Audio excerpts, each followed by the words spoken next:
Well, I have to say that this is giving me a slight Rotten Tomatoes deja vu feeling right about now. Hello, this is Mara Jade, and I'm here with another video, and I found an interesting article on Bounding into Comics entitled Metacritic Moves to Prevent Site-Wide User Reviews Prior to Official Releases in Response to The Last of Us Part 2. In response to The Last of Us Part 2. So, let's go into this article and see what all entails with this situation as it stands on Metacritic, and I will give my 2 cents on it. So let's dive into this, shall we? Alright, following a number of poor user reviews, especially when Naughty Dog's The Last of Us Part 2 first released, review score aggregator Metacritic has instituted a site-wide change to their user score system. This change now prevents user reviews from being submitted or accepted prior to a piece of media's given a release date, and to be fair, that should be expected, or it should be a given. But let's move into this, shall we, and see what all is going on with the situation. As a result of this new attempt to discourage false reviews, users visiting the Metacritic page for a given piece of upcoming media will now find that the typical user score box has been replaced with a button counting down the amount of time until release, preventing the user from publishing any review without having first experienced the product. So here's an example with Ghost of Tsushima, and the screen grab had it at 5 days, 10 hours, and 45 minutes. Okay. This new system was personally tested by Bounding into Comics staff, who found that this change was present on numerous Metacritic pages for various examples of upcoming media, including Marvel's Black Widow film and the debut season of Showtime's Love Fraud. So here's, the examples of those.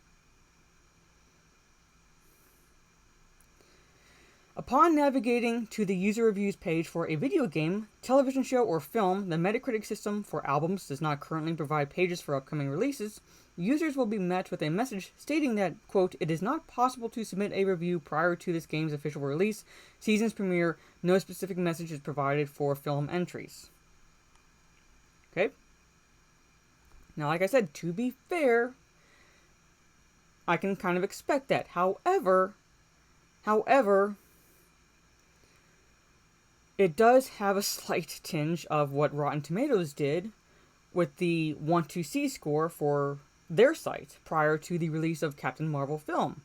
And if anybody remembers, prior to that movie's release, the want to see score, which was not reviews whatsoever, plummeted into the 20th percentile range of people who want to see the film or anticipating the film. And Rotten Tomatoes removed that, and the show media ran with it, claiming review bombing. They ran with that story, claiming that there was review bombing of it, much like what was claimed with The Last of Us Part 2. Now, to be fair, there was review bombing, but there was review bombing on both sides of the spectrum. There were zeros and 10s. Zeros to stick it to Naughty Dog, 10s to stick it to the haters, pretty much. This is not exactly going to prevent fake reviews, necessarily. It's just going to delay people from being able to do it. Because here it is. Not only do they appear to be preventing reviews prior to release, but PlayStation Lifestyle reports they are preventing user reviews even after the game has been released, encouraging people to play the game. PlayStation Lifestyle shared a screenshot of Metacritic's Super Luminal page, which has a message encouraging users to please spend some time playing the game. It adds, come back to review it starting at 12 p.m. Pacific Standard Time on July 9th. So not only are they preventing the early reviews, which, like I said, is fair, but now they're delaying it. At least for this one right here, saying, come back at this time. You can start submitting it post this time, on this date. It's not exactly going to prevent fake reviews. Superluminal released on July 7th, 2020. As of writing, this new system appears to have been stealth implemented, as Metacritic has not yet formally announced these changes. So basically they just went in and did it. No announcement.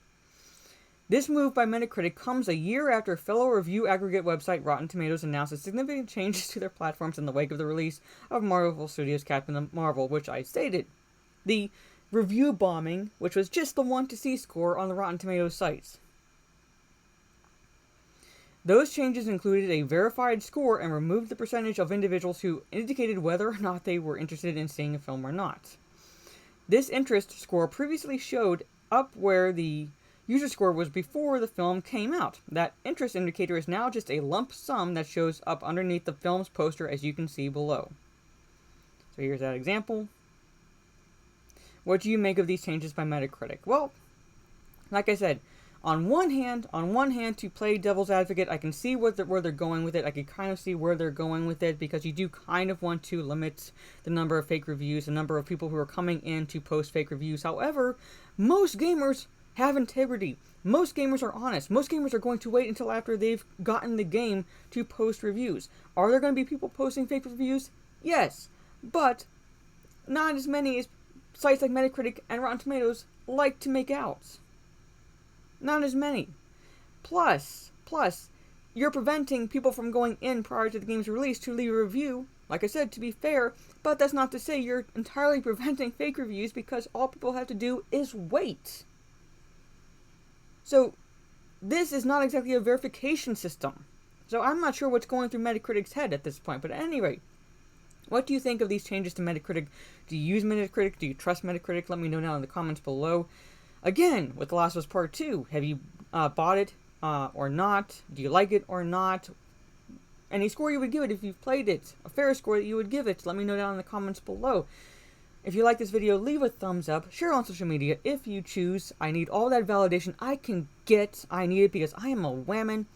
Until my next video and or live stream, I will be on Drunk3PO's channel tonight. I don't know what time, so look for that if you're subscribed to him. I will be on with Drunk3PO, My Nerdy Home, That Tug Life, maybe Ryan Kennel, I'm not sure. He's the one who picks the guests. So until then, this is Mara Jade. Catch you on the dark side. Abby Smash, and get going, Metacritic.